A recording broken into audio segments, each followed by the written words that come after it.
Welcome, my friends, to the Wallace and Keller Show. We're back with you to talk racing and stuff. The stuff's always the fun part of it, but the racing part, my gosh, another fulfilling weekend of racing going on, Gary. We've Yes, got, it was, Mike. yeah, we had something really unique happening this weekend out in Phoenix, Arizona.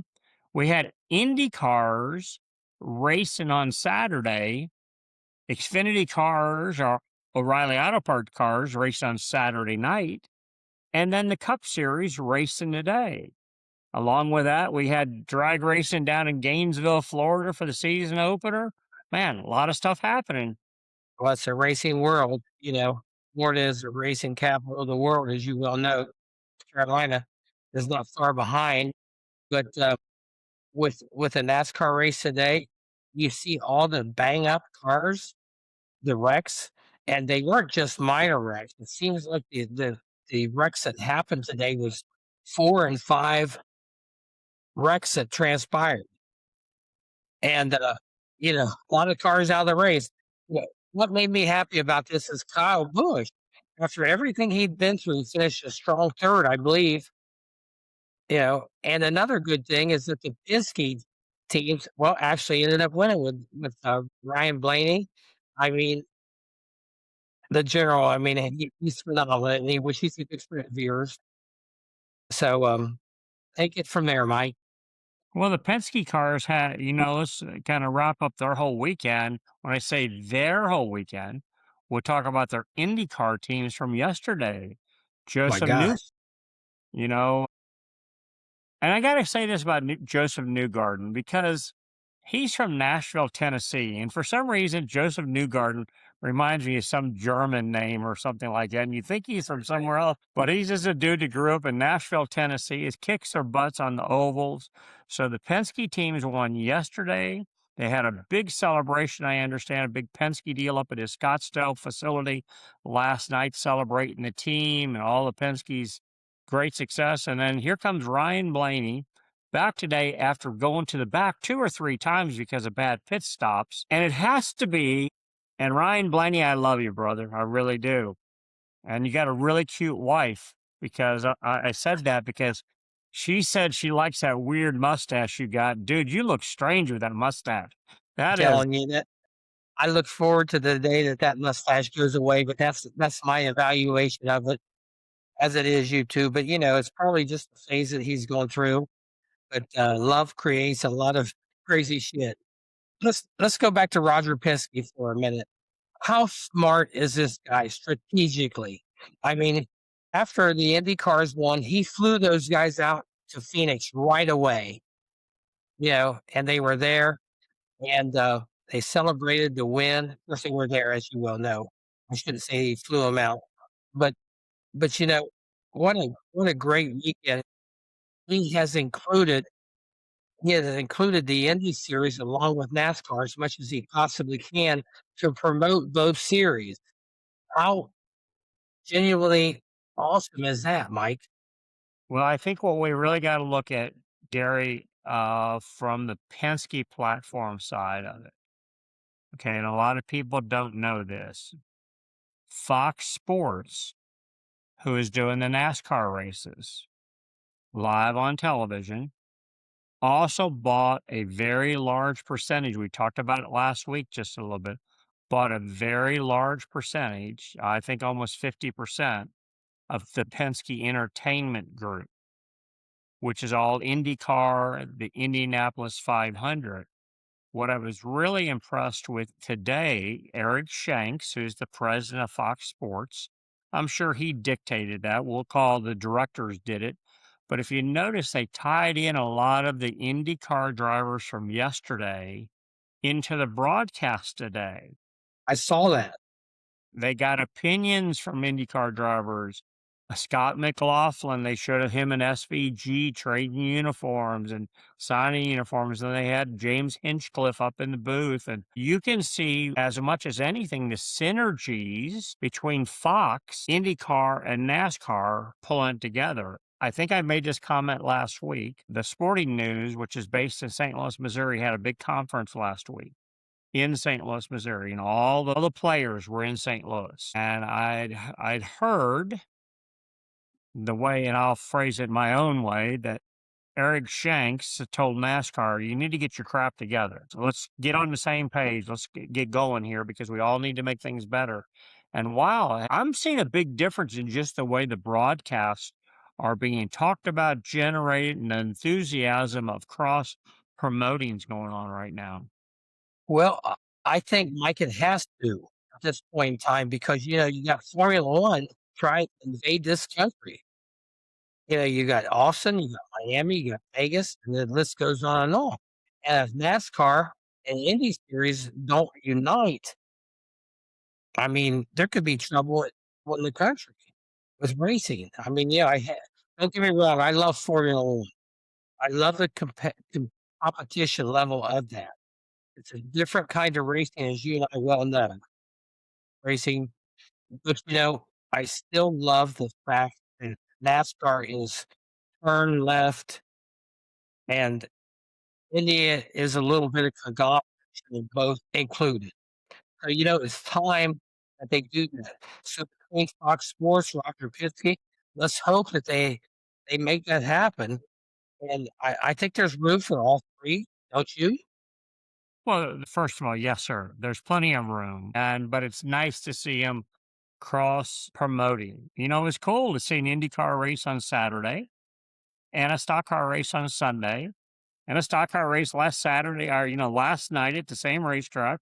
On Thursday night, they raced the ARCA cars out there. So when you went to Phoenix this past weekend as a race fan, wow, you had the opportunity to just fill your weekend up, sit in them grandstands, watch as many races as you wanted, and or have your pick and choose. But from what I understand, it worked out really well. All the drivers were out, amongst, if I call it, with amongst the fans, not so much hanging out with them, but, the camping areas, as you know, we all used to do, hop on our golf cart, ride out, bull crap with your buddies and have a beer or whatever. And they did a good job of that. So very happy for what took place. Excited about the drag racing that's going on down in Gainesville, Florida. Our friend, our NASCAR friend, Tony Stewart, and his wife Leah are down there, Yeah. and Yeah, they race ran today. well. Got some new people in the sport there that are running well. And at the same time, you're champion from last year, and the funny car ranks changed teams and missed the show. So that tells you how tough and strong the sport is right now in all forms of racing. Yeah, big money. I mean, you go back to Phoenix and all the events that were there. I think from what I understand, there was a one ticket price for the whole weekend of racing. And I looked in the stands and I didn't see it real well, but it looked like to me it was a very good attendance level Well, that's good to from what I hear, could see. Gary, that they put a one ticket price out there because what that does, it exposes everybody to each other. The IndyCar fan that showed up that never watched NASCAR racing got exposed. The NASCAR fan that never has watched IndyCar got exposed. So it's good for everybody. But I tell you what, I want to ask you, Gary. I want you to think about something and tell me your opinion of it. So we go to Daytona or we go to Talladega, right? And we got the inside yellow line that NASCAR says you cannot go below. If you go below, we're going to penalize you. We're going to do that. So then we go to Phoenix a few weeks later, and those yellow and I white know what lines, you're going to ask. they mean absolutely nothing. They race all over that racetrack. They made it that the Indy cars couldn't yesterday. The Indy cars had to stay on track, right? But Yes, I'm watching the yes. race today, and there's a couple wrecks from guys coming up or coming off the apron in the dog leg. What do you think about that? I mean, I Well, think it for a while it might have been okay, but I think we need to go back and make their track limits actually. yeah, Mike, it all goes back to the theory that rules were made to be broken. You know, and unfortunately, I noticed the same thing. I thought, "What the hell?" I mean, you know, there was an exemption rule that didn't happen today with NASCAR, and I'm not so sure that it hasn't happened. I haven't paid that much attention to it over the years. I've noticed that they always do it, but, how do you what word do I wanna use here? How do you schoolhouse that? that play. You just got to go back to right now. I would like to see them utilize the racetrack that they built. If you're driving those cars, and I drove them, when you cut across the whole start finish line down an apron, You it'd guys be started it, Mike. yeah. Broke the cross member half ass off the cars. They hit hard and they'd bounce and they do whatever. You watch Corey Heim win his truck race championship there last year by being 7 wide on the bottom. But they built them racetracks to have, as Formula One would call it, track limits. We need to have track limits, but I don't know. That's open for debate, I guess. As some people say, let us know what you fans think. Should they have track limits, or should just be wall to wall, race wherever you want to race? Yeah, it does not seem like they're policing that rule very well. I agree with you beyond a shadow of a doubt. It doesn't make sense to me. I want to talk real quick about the cool down suits, and you've had some experience with this. I know because I think at the time that we were racing together, you were doing an experimental um, cool down suit with some company. I can't remember who it was, but recollection in my mind that you were involved in that.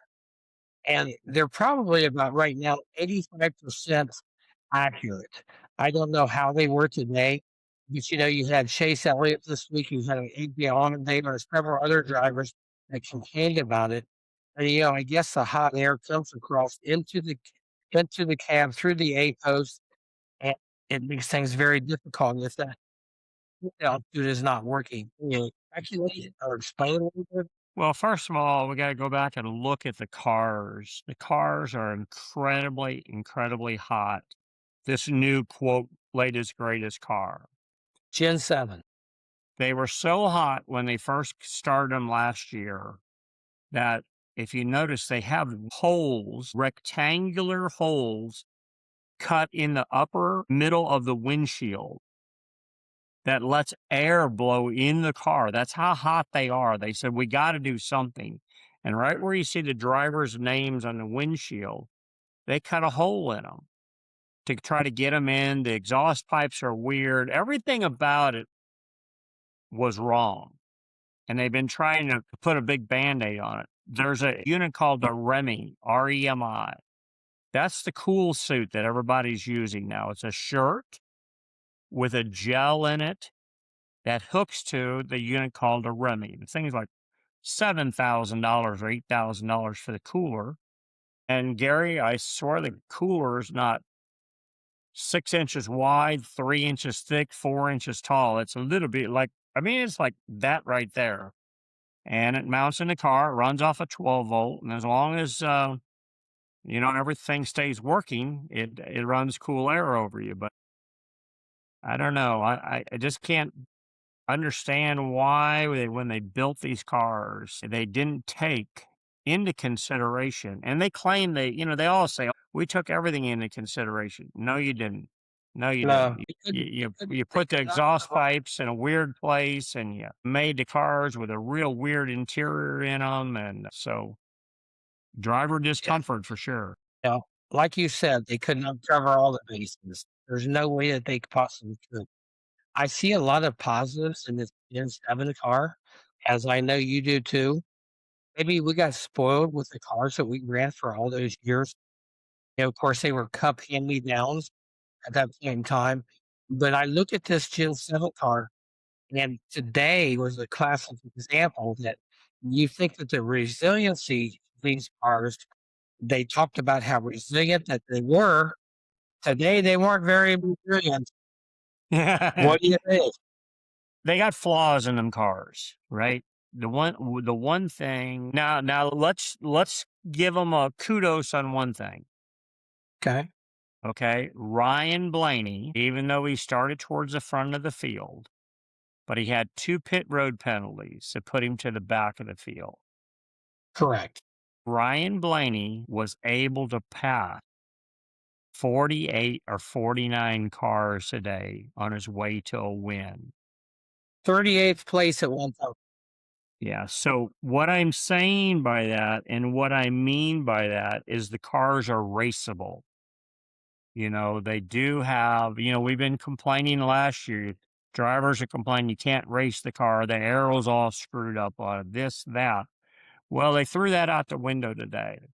We're gonna be, I'm gonna give everybody a hey, the cars are raceable, whatever the package is, whatever it was, even though they were running into each other, even though they were blowing tires, they blew a lot of tires today. Gosh damn, they did. Yeah, I mean, you got the guy that's running third in the race, blows a tire and crashes and, out of the deal. But, you know, who knows what's going on, Gary? I found out that they claim the people that design them cars and the people from NASCAR claim they're way smarter than you and I, but I'm not sure they are. No, I'm No, not. I'm I mean, not. when you're out there trying to fish and trying to make things different, and I have great admiration for the people that invented this car. A lot of positives, as I said earlier, but there's also a lot of negatives from what you and I were used to. I have to ask you, you were going to go to Daytona, or was it last year? It was last year, Last year. correct? Yeah, yeah. Had you had any experience in that Gen 7 car up to that point in time? Were you going to race that car? Well, we got to race the new style car. Yes. I mean, that's Yeah. supposedly why NASCAR said I couldn't race it because it's a new style car. I'd never It raced could it. not. It could not have been that different than what we were used to, or what you were used to, I should say. Yeah, well, Gary, as a race car driver, you always want to believe you can drive whatever, and the reason I say it like that, I was listening to him talk to Carson Hocevar today, and early on about what he wanted to do special, different, whatever. He goes, "I want to run the Indy 500." Like, Kyle Larson did it the last couple of years. Or his owners, is that Dan Tallwell, the guy that owns that TWD deal and Gainbridge Financial out of Indianapolis there, and he owns the Andretti Autosports deals. Kosovar's plugging himself to get a chance to run the Indy 500. Well, hell, he's never run an Indy car before. He's just going to go practice one and hop in it and try to do the deal. So we all think we're pretty good. Most race car drivers think they can drive everything just with a little bit of practice. Well, I know you. I think you would have done very well, or with it. I'm sorry that didn't happen. It was very unfair in my estimation. Of course, we're friends, and I look at it that way too. So maybe I'm a little bit biased. But what the hell damage could you have done if you wrecked two or three cars? If you wrecked two or three cars, what the hell if it's not you wrecking it? It's going to be somebody else. Yeah. Well, that's kind of something that's behind me now. I would certainly wish I would have had that opportunity to try to make the Daytona 500. I would, God, I'd almost give anything to try to give it a shot next year in 2027. That way, I would have the title to be the oldest driver ever to try to make the Daytona Yes. 500. But I got to go run some Xfinity races or some O'Reilly Auto Parts races and truck races, and I don't know. We got to find somebody who wants to spend the money Yeah. to do that because I certainly don't Yeah. have it. It's a long journey. Yeah. So, to get to that point in this time, well, like you said, it was an interesting weekend at Phoenix. We've covered a few bases about this car. I mean, Tyler Reddick didn't win number 4. He was still in the top 5, which is strong. I mean, the Toyotas are running so strong.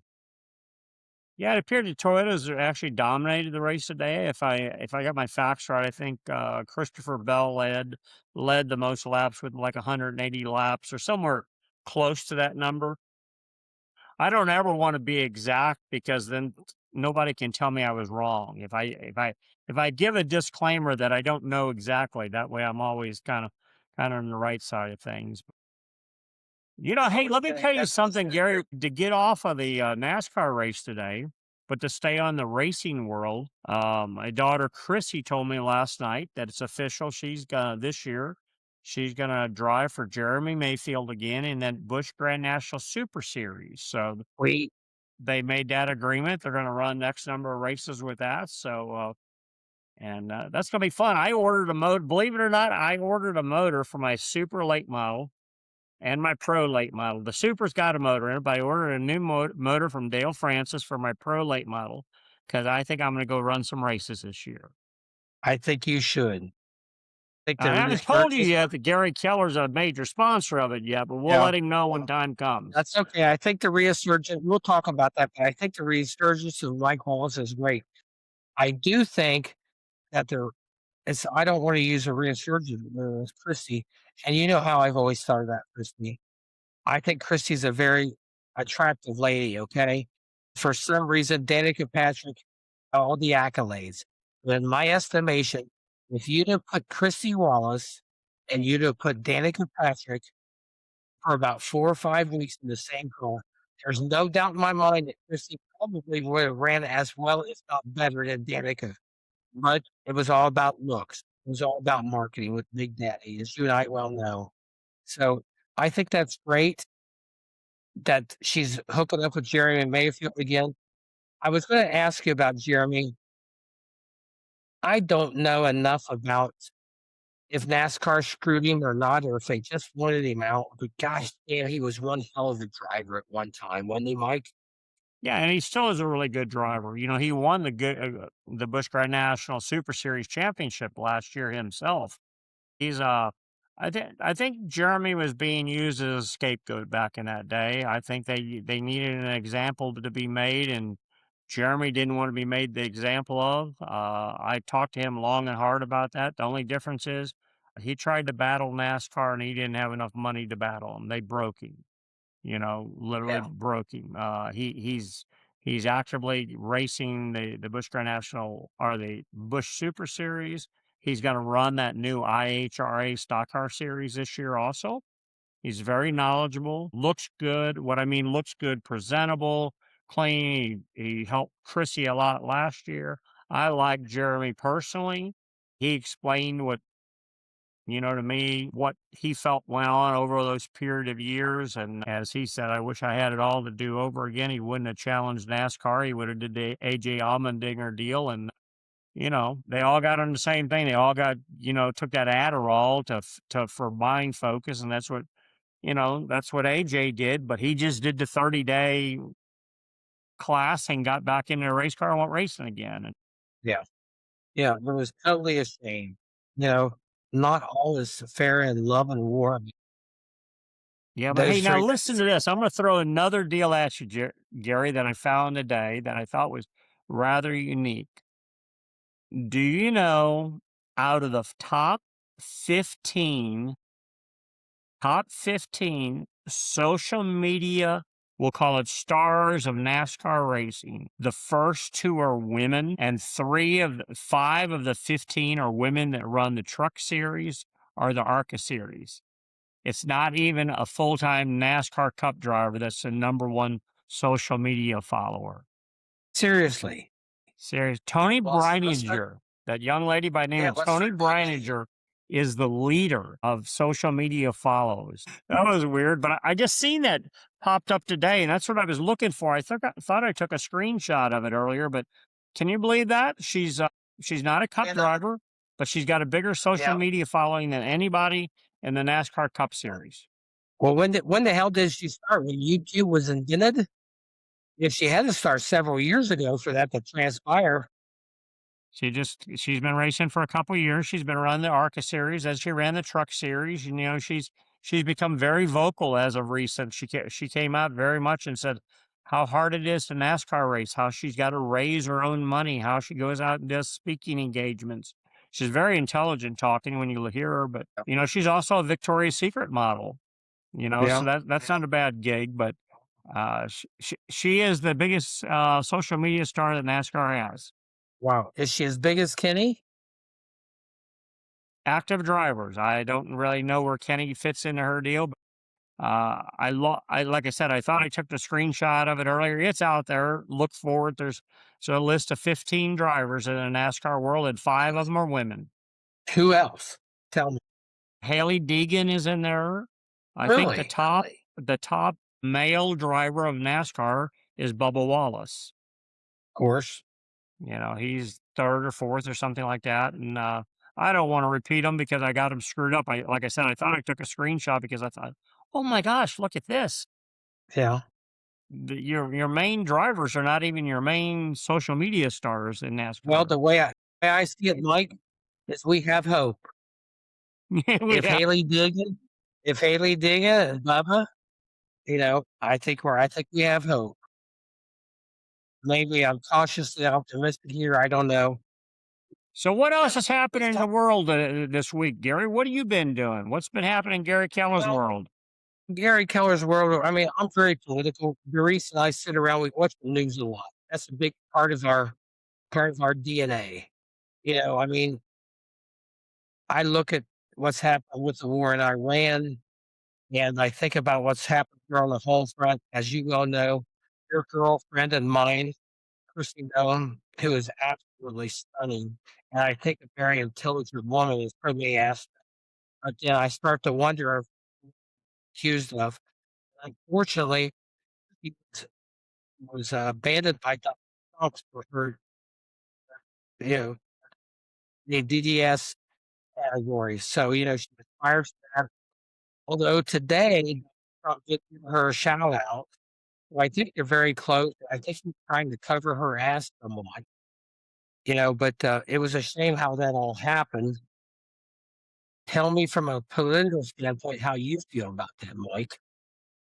Well, I mean, all aspects of this Iran situation, and I think as somebody, first of all, made it very clear to say we are not in a war with Iran. We are in a engagement with Iran. But we don't have right now, knock on wood, they say, we don't have any boots on the ground. As far as the Nome situation, that was, I don't know, that they got somebody's got to be a fall person all the time.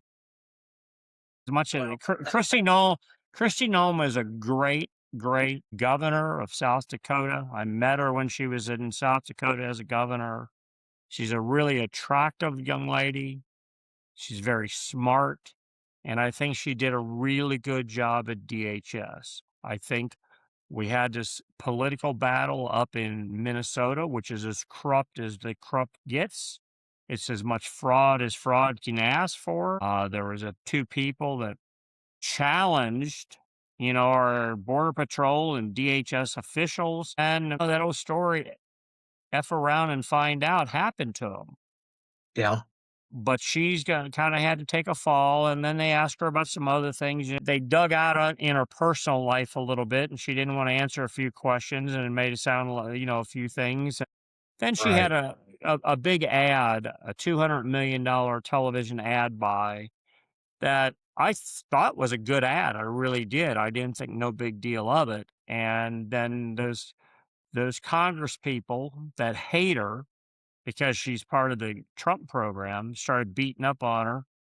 And Hmm. then they wanted to know, did Donald Trump know that you spent $200 million on an ad campaign? And really wish she would have just said, I don't know what the president reviews. I have no idea. But she made the comment, yes, he did know. And apparently he really didn't know, and I wouldn't expect him to know. Why would he know how much is spent on a television ad campaign? Yeah. That's so far what I call down below the president's level. Hmm. She was doing a job. She was politicking, trying to get people to self-deport and come back into the country legally. When she made the comment, did the president know that you spent $200 million on an ad?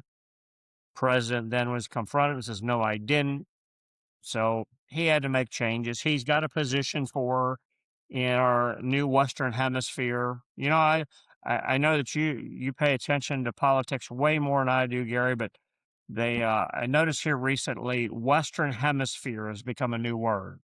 Not a new word, the buzzword. Ever Hmm. since Venezuela and all those boats that were hauling drugs in the Western Hemisphere, we're focusing more on that and to try to make it a safer community for all of us. I think it would be a great position for her. I don't think it's just a bullshit position that he's putting her in. I think he's really concerned. Going back to Chrissy, I mean, we all make mistakes. We're all human beings, okay? We all have lust. We all have sin. But gosh damn, I mean, why do you pick Corey Ledowski? Somebody to hang with, you know? you open yourself up to a sea of gosh, I don't know how to explain it. This guy was Let's jump off that. So let's not even throw it in that. Now we're getting too particular on okay, all things, right. you But know. let me finish. You are who you hang out with, and why is such a beautiful woman, you subject yourself to that. And I don't know whether it happened or not, but she couldn't answer the question. But I'm not going to scrutinize it any further. So at this point in time, we've covered racing, we've covered politics a little bit. What I do want to concentrate on, since we are going to make this an hour segment, is I want to talk about the Wallace brothers. I want to talk about Russ and your mother, what they did for a living. Let's start there, Mike. Well, we'll go through the whole Wallace family. I got my father, Russell Wallace, and my mom, Judy Wallace, Judith Wallace. You know, as when everybody gets married, Judith Grace Buckles was her maiden name. So it's mom and dad got married many, many years ago. Dad's been gone for quite a few years now, but we always kid mom. Dad always used to say he picked her up off the side of the road. He was a biker guy. He was kind of one of those cool, we'll call it greaser bikers. Had his sleeves rolled up and Pack of uh, cigarettes. yeah, and we used to say that, but he said, I never smoked cigarettes, so I didn't have any of them rolled up. But that look, that exact look. And they got married really young in St. Louis, Missouri, and they lived a really good life. Just they didn't have any money, they were broke as could be, but they loved each other immensely, and they started out, and then they had Rusty as their first child, and What does your dad do for a living? my dad was a mechanic, a car mechanic. Early in his days, he worked at places when mom and dad got married and all that. He worked at the at Sears and Roebuck, a Sears store, but back in the day they called them Sears and Roebuck, and they had a auto center there, a full fledged auto center, and so he was a mechanic, not just working on cars, meaning putting spark plugs in it and air cleaners on them. They did a lot of things back then. They put seat covers on cars in that day. They snap in. My dad used to tell me about these hog ring pliers. We still have them in a toolbox. It was his toolbox. And, you'd buy seat covers from J.C. Whitney. I don't know if you remember that name ever. Of course. J.C. Whitney had this huge catalog. So he did that early on, and mom was a housewife, the best I remember. I mean, from what I can think, our super early ages. Then as life progressed along, we end up moving from St. Louis, Missouri. Now you got to remember this whole time, my dad is trying to become a racer, a fun racer. A fun racer means race on Friday, Saturday, Sunday night. And he had a couple buddies that owned a gas station. Every guy that owned a gas station back in that day had a race car, right? You'd always drive by Especially in the Midwest. race cars pushed out of the stall and sitting outside during the day. At the end of the day, gets pushed back in. They work on 'em. And my dad raced at a racetrack called Belle Claire Speedway over in Belleville, Illinois. He raced at a racetrack called St. Charles Speedway in St. Charles. And then the famed racetrack that we all raced at one time or another was Lake Hill Speedway in Valley Park, Missouri. And they used to run these old modified looking cars. They'd flat tow them to the racetrack, Gary. They have a tow bar that was mounted, hooked to the front of the car. And they had some bolts that they'd unbolt when they get to the racetrack to take them off. They tie it was funny, they tie a rope around the steering wheel and tie it to the roll cage. That would keep the steering wheel going straight when it was being flat towed. And they'd go to all these races. Mom would sit up in the grandstands and watch those races. Then we made a move in our life, and I don't know what caused the move. We moved from St. Louis, Missouri. We moved 100 miles west to Rolla, Rolla, Rolla, Missouri. And Rolla, Missouri is well known as an engineering empire, in the University of Missouri at Rolla. And a lot of engineers, full engineers, still today, it's a huge college town. Don't know much about the industry there today, but the industry back in the day was multiverse. It wasn't really big factories or anything like that. A lot of things related around the college. My father is very entrepreneurial. And what I mean by that, my dad had in Missouri, they used to have what they call the St. Louis Post-Dispatch, which was the daytime newspaper, the newspaper that you got in the afternoon. And then they had what they call the St. Louis Globe Democrat, and that was your morning paper. All that news was being put out as you're sleeping, get printed, and he had the paper routes for both of those in that town. So he would throw the St. Louis Globe Democrat early in the AM and then come back at 1 or 2 o'clock, about 2 o'clock, and throw the St. Louis Post-Dispatch. Now, in between that, he had 2 gas stations. He owned the slot car track, amusement track on Main Street in Rolla, and he raced. And as my dad said, used to always tell us, he said, "Man, I could have been a millionaire so easily, so easily." He said, "I just screwed up and messed with them race cars and spent all my damn money trying to be a race car driver." Yeah. I told a friend of mine, and they owned a candy corporation in the state of Ohio. It was called Price Candy, a very good candy that his mother started. Anyway, they ended up selling the business for like $1 million. And a huge NASCAR fan. He worked in the art series. He and his wife and they were officially scorers back in the day before they actually had the computer aspect of the scoring. So Ann and Jack would score the cars as each lap transpired. And Jack lived down here when I was here in 2020. No, I don't want to say suggestion, but my statement to him was, yeah, Jack, you live in a tin box, which is a double wide trailer. But you know what? You have multi-million dollars worth of memories. And there's something to be said about it, you know? I know a lot of guys my age who are passed away and have a lot of money, but they were never happy, you know? Jack was a happy guy. So, from what I met your mother and father at one time in St. Louis during the Gateway race. By the way, I want to say that if anybody ever has a chance to go to a Gateway racetrack, whenever the Wallaces, any of them are there or racing, it is something to be said because you guys were the shit. I mean, it should have been called Wallace Raceway. From the time I was there, you and Kenny and Rusty, you guys held court, man. It was phenomenal. But getting back to your dad, The Gateway International Raceway, which runs, today holds cup races and that. The Wallace family still holds the record for the largest attendance at a race event at that that speedway. doesn't surprise It me. was called the Wallace Family Tribute 250, and that race was held, oh, I don't know, back in 2004 or something like that, but, it had, like, 68,000 people there. It was a beautiful event. We all did a lot of help to help the racetrack. The racetrack did a lot of effort, and, I'm happy to see that the racetrack's doing, uh, what it's doing. There was a guy by the name of Curtis Francois, who is the owner of it now, is the money guy behind it, personal money, and he's hard at it. He's constantly making improvements. Of course, he's got a great staff that works for him, great promotional staff and all that. But, there's a lot of things. Racing in the St. Louis area is actually picking back up again.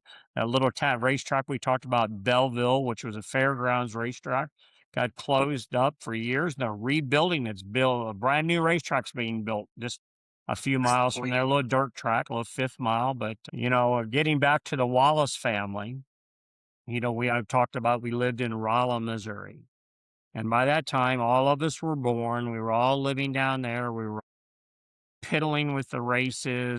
Rusty and I used to sell sodas at the racetrack. Your concession guy used to go to the ballpark. You'd have a thing hanging around you. You have 24 sodas in front of you. They were a quarter a piece. We got 5 cents a piece for selling them. Kenny was little bitty at that time, but my dad won a lot of races. That's where the real passion come from. My dad at the time started in Rolla, Missouri, winning all his races. Then things changed in our life, and I don't know what changed it, but we moved back to St. Louis, Missouri. Was it Rusty's career? Well, no, it had nothing to do with Rusty's career at that time. Careers weren't in in our path. It was just jobs. My dad has a brother by the name of Gary Wallace, owned a company by the name of OK Vacuum and Janitor Supply, but that didn't have anything. We moved back. My dad went to work at a company called King Dodge. There's a Dodge dealer down on Kings Highway. As a, if you want to, I think the word is properly a flat rate mechanic. I mean, you go in there and you work on Chrysler vehicles and they pay, here you get 5 hours paid to fix this car. Well, if you get it fixed in 3, you made 2 extra hours. So they called them flat rate mechanics, and they still do in dealerships today. My mom went to work at a place called Swank, SWANK Motion Pictures. They used to sell the big or rent the big TV reels to go to movie theaters and that. And all these years later, you will not believe this, Gary. This past summer, I'm thinking there's no way the Swank Motion Pictures is still in business. But it was a really good job for my mom. She got really good benefits. She was in the Teamsters Union, and she today still gets a retirement from that Swank. And here I'm up having dinner with a buddy of mine. We look across the street, and here's Swank Motion Pictures in Chesterfield, Missouri now. And it's like, oh my gosh. And it was just, I had to call her. I took a picture of it, and she goes, where the hell are you at that you've got that? So, Yeah. so we all ended up back in St. Louis and all went to Fox C6 School District, graduated out of that. What high school? It was a Fox C, well, they had the abbreviation Fox C6 School District. Fox High School was primarily the high school we graduated from. Big school district, right outside of St. Louis. Many years later, there was the superintendent of that school. I still want to give her so much credit. Diane Brown was her name. She honored the Wallace family. She took some advertising money and got the local jurisdiction of the advertisers and everybody, and they put up the sign. It used to sit on I-55, used to be there all the time. Foxy 6 School District, home of the NASCAR Wallace brothers. Unfortunately, that sign is kind of dilapidated and fell down, and nobody got creative after 10 or 15 years to put it back up. But that's where we all grew up. That's where Rusty started his career in Missouri. A guy by the name of Charlie Chase, who was a fireman, a fire captain for the Creve Coeur Fire Department, helped Rusty get started. Then another guy by the name of John Childs, Childs, had a tire company. And they're the ones that really gave him his start in short track racing, ASA racing.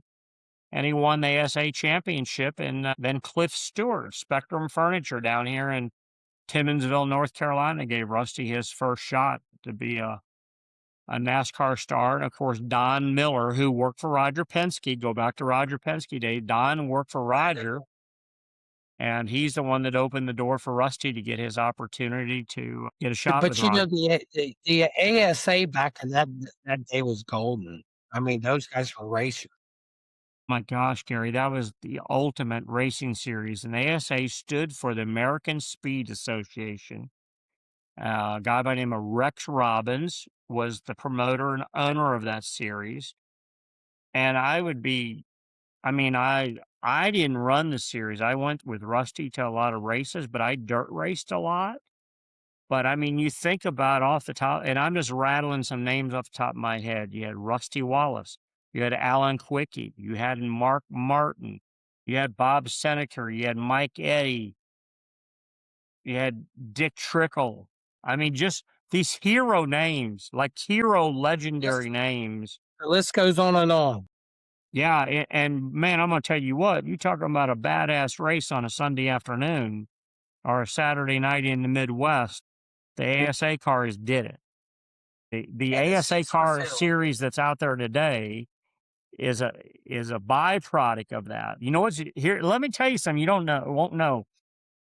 So ASA was so popular back in the day that when they started to fade a little bit, NASCAR swooped in and bought the name. They bought the ASA rights, and they had that thing put in their archives for years. And Bob Sargent from Speedway Promotions, who does all the ARCA promotions found that out and went to NASCAR just a couple years ago and made the agreement that NASCAR would relinquish the ASA name, that he could bring back out and create the ASA Super Series. And Joe Balish, our friend Joe Balish, who used to be the NASCAR tech director for the Busch Series, went to work to run that ASA Superstar Series, which is out there effective today. Yeah. Which direction is it going? Like, does it have legs? Is it going to happen again? It has legs. We're just confused. I think everybody's confused. Will there ever be the ASA series that was from yesteryear? And I think I'm going to say no. And the reason is because there's too many players in the party right now. Meaning, when ASA, there was only two racing series back in the day. It was ASA and ARTCO, ARTGO. A guy by the name of John McCarnes was the promoter of that. And they didn't really compete against each other. Artco had like Wednesday and Thursday night races. In the Midwest, Wisconsin primarily, they literally race, Gary, starting on Tuesday nights. You race Tuesday, Wednesday, Thursday, Friday, and Saturday nights. Well, when ASA came along, they wanted Saturday and Sunday nights or Sunday afternoon. So Artco just started running Tuesday, Wednesday, Thursday nights. That's hard to believe. Believe it. All the Dick Trickle, Dave Watson, all those hero guys, Mike Eddy, them guys raced every night of the week except for Monday night. And Yeah. that's why they get to race so much. Those two promoters got along with each other. They knew that if they were both going to survive, they both had to do something separate. And they Kind of like NASCAR and the Active Series, the Francis and the Markhams, you know, in order for it. Yeah.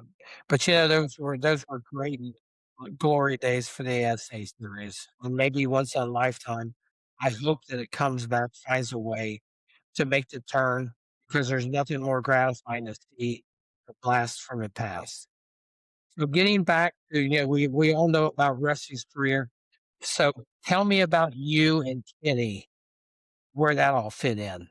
So here comes Mike Wallace. Kenny's younger than I am. I'm the middle brother, first of all. But Kenny, when he was very young, he used to help Rusty all the time. Meaning he used to travel with Rusty, go to every race, do everything, to help Rusty out, because I was dirt racing. I was local dirt racing. My deal was no big deal, except at the time it paid way more money. And I thought that was the future of everything. But the common denominator of all this is we all, at one time or another, worked through the vacuum cleaner business. We all worked at That's OK correct. Vacuum and Janitor Supply. For Uncle Gary. Yeah, Uncle Gary. Uncle Gary hated racing, believe it or not. He was a non-supporter of it until we all made it. Then he was a big supporter, wanted all of our Yeah. autographs and postcards. So Rusty worked there. Rusty always says he needed a place to have a phone because we didn't have cell phones back in those days. So, he worked on that. Kenny worked in there. I actually went and did some things a little different for a while. I worked on a transmission shop a buddy of mine owned, and then came to the vacuum cleaner and janitorial supply business and started running that. So in that interim time, Kenny went to racing, a lot of races with Rusty, helping Rusty out. It was like he was he was his mechanic guy. Kenny wanted to race once. He said, "Man, I want to race so bad, I can't stand it." I says, I got a buddy of mine of the family. His name's Pat Walsh. I says, let's ask Pat if you can run his street stock car somewhere. And believe it or not, they had a 1 mile dirt race at the Springfield, Illinois mile. Now, my brother Kenny, his very first race was on a 1 mile dirt track. Get the hell out. Get the hell out. And what happens? He wins the race. Incredible. Very first race he ever ran, the biggest racetrack. Hell, I hadn't even run on a mile at that time, Kenny was the Illinois street stock champion back in 1900 shit. And then the guy by the name of John Childs, who helped Rusty race, kind of latched on with Kenny, or Kenny latched on to him, and they started going ASA racing. just kind of that quick. It was one of those progressions that, wow, here it is, got good cars. And Kenny went and ran good. He become really, really good friends with Dick Trickle. Him and Trickle were like that. I mean, really tight Till the very end. until the very end. I mean, Kenny still goes to Wisconsin once a year to the Dick Trickle Memorial just to see, the site that's named after Dick. So Trickle helped Kenny a lot. And I'm gonna say the name wrong, but I think it was Pat Shear, a guy we raced, Kenny and him raced with early on, lost his life in racing, but Kenny was named the Pat Shower Rookie of the Year in his first year of ASA racing. Now, by that time, Rusty is already down south, per se. He's in NASCAR land, driving for Cliff Stewart. I'm doing my deal pretty content, not thinking I wanted to be a full-time NASCAR driver. I thinking I just wanted to do my dirt racing, run the vacuum cleaner and janitorial supply business for my family, kind of like everything's good there. Well, then Kenny gets an opportunity. Rusty finds a sponsor, Cox Treat Lumber, and uh, and he offers Kenny a deal. He says, "Hey, I'll tell you what, I'll start a damn Bush team if you want to come down and drive it. I got a sponsor." And in that, my dating, because I wasn't actively involved in that time frame, somehow or another, Kenny ended up down here for a while before that ever happened, working for the Levi Garrett race team. Our great friend Jeff Bodine drove a Levi Garrett car back, but this is before him even. Wow. And at his 16 or 17 years of age, he became the crew chief of that Cup team for Joe Ruttman. Joe Ruttman was the driver of that team. So Kenny he moved from St. Louis, moved south, become a crew chief, quit being a crew chief, moved back to the Midwest to drive race cars. That's how it worked out. Rusty offered him a deal after he short track race. He moved back down here. I'm here in the Carolinas, what I'm meaning. So Kenny's got a deal. He's driving for Rusty Wallace Incorporated. Goes to his very first race and sits on the pole for the Daytona, the 300 at Daytona. When the spoilers were laid back flat, and run some crazy speed. Didn't know you weren't supposed to run wide open and did, and sat on the pole. Kenny did a lot of really great things, and he was so fun all the time. Everybody loved him. 1989, 90 range, man, I was envious of both of them guys. Rusty's a champion. Kenny's down there racing. I thought to myself, I got to figure out if I could make this work somehow. So I go to my uncle Gary. First of all, 1990, I win the NASCAR Winston Racing Series championship. I have now dedicated myself to figure out if I could be good or not. Got all off the dirt and on the asphalt only. NASCAR owned the series and was sponsored by RJR, the Winston cigarette brand. So I win 22 out of 27 races that year.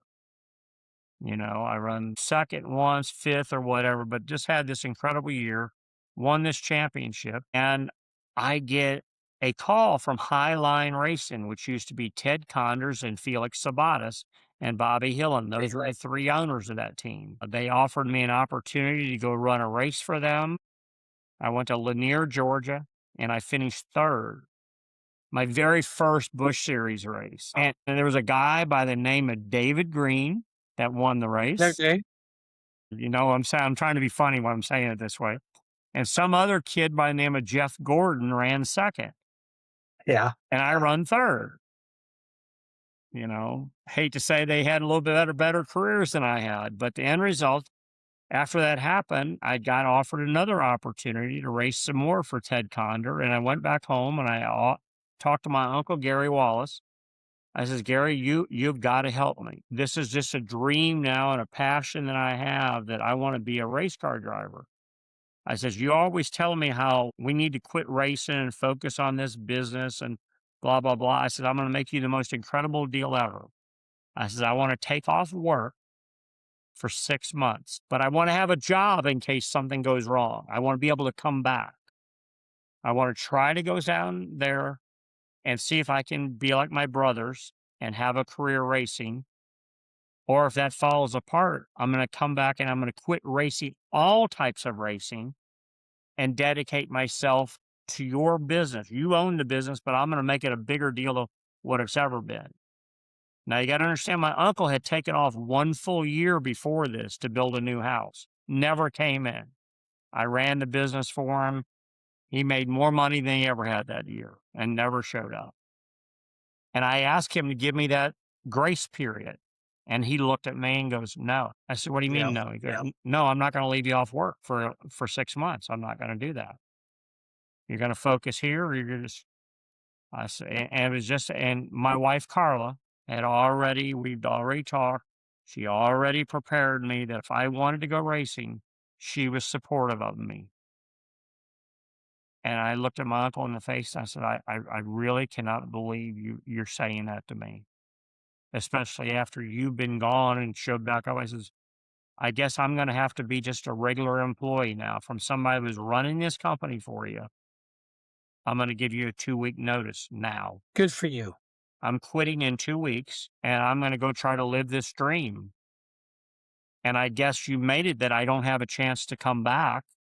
So I'm going to have to make it. Well, as much as I disliked my Uncle Gary at that particular moment in time, I loved him because of my uncle, but I couldn't stand him because of what he did to me.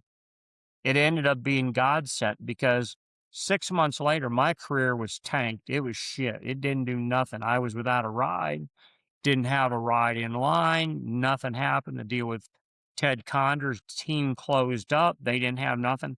And I would have been back in St. Louis, back there running the vacuum cleaner janitorial supply business, maybe still today, who knows? But I didn't have a choice, and failure was not an option. And Carl, I'd committed to my wife that I would make it hell or high water. And my kid, my two daughters were grown and, born, and we're living in North Carolina. We're renting a house. We turn around and I tell her, we're selling the house we have in St. Louis, and we ended up, she's all in still, man. She's a trooper. She said, well, if we're going to live here, she said, I can't stand this place. We're going to build a house. And we built a new house and took the money from our house we sold in St. Louis, and we paid that house, this new house, off here in North Carolina. And we had no debt. Uh, it was a struggle for a year or two. And then things just started falling into play. And finally got a ride, and I started winning races, and I've had an averagely good career. It made us enough money that all my kids grew up and thought we were fine, and we lived debt free. Yeah. I would like to tell our listening audience, I built a nice house in Liberty Township, Ohio. It was approximately 7,200 square feet, a mini mansion on 8 acres overlooking a golf course. It was beautiful, Mike. You were there. But I came down to your house that you built, and I thought, my house was like chump change compared to what you built. I mean, that was one hell of a mansion. It still is. I'm anxious to come back. I want to go swimming in your pool. But, it was a great story what happened to you, and thank goodness that you didn't ever have to go back to work for Uncle Gary, because it was a bad decision on his part to tell you that, "No, you're not welcome to come back." Yeah, well, he very So much told me, if you leave, you're not welcome back. And it was, you know what though, it was the best thing that ever happened. We get yeah, along great today. He's my dad's brother. He's still around. And I have to laugh all the time because not so much in the last year or two, but for many years up that point, he was always calling, wanting postcards, autographs, and personalized to sure, his friends. And, yeah, he certainly would tell them who his yeah, nephews were yeah. with no problem at all. I'm gonna tell a quick story here. I got involved in NASCAR in the truck series and, ran a race at um, Indianapolis not Motor Speedway, but IRP. Indianapolis We Raceway ended Park. we ended Yeah. Yes, correct. We ended up finishing in 10th place and, had a good race, and I was happy. Driving back home from Indianapolis to Cincinnati, that's when cell phones first came out. My dad calls me, "Yeah, what are you doing?" "Oh, I'm just out with friends," because I didn't tell him I was involved in NASCAR. He said, "Well, I saw where you had a top 10 finish. that's when remember the Speed was it Speed Channel? Oh, yeah, yeah. And they had the truck races on. So he was watching that. He liked racing, so he was watching that. And he and my brother watched this race. I didn't have any clue. So he told me, he said, "Son, I'm going to tell you something. You cannot afford to do that sport. This is something that's out of your realm. You need to get the hell out of it right now. Don't do any more racing. Don't do nothing else. You need to go away." And he was adamant about it. He was pissed. My bubble was burst. Okay, traveling back it's about 100 miles from Indianapolis to Cincinnati. My bubble was burst. Make a long story short, I continued to race. We kept watching the races that we were involved in. Back when Kenny Hedrick was involved, and Kenny was a very good friend of yours at that point in time. But I had him down one time at Daytona, and we didn't make the race. And my dad's sitting on the wall with a friend of his, and "That's my son over there. That's Gary Keller." So just to talk about your Uncle Gary and my dad, at that point in time, they were saying, "You need to get out of this, jealous of you because you're involved in it." But then on the other hand, they're happy when you have success at it. Any kind of success, they want to be part of it. Sure, sure, without a doubt. Yeah. So, getting you back to, you've had a great run, great stories. I know for a fact, I knew a little bit about what happened with Rusty and then Kenny, involved in the sport. He kind of jumped ship and went ahead of you. You stayed home and stayed involved in local racing. And you got the chance to go to NASCAR. You made it work for yourself. You made your own identity. Like, kids don't do that, man. I mean, you did it.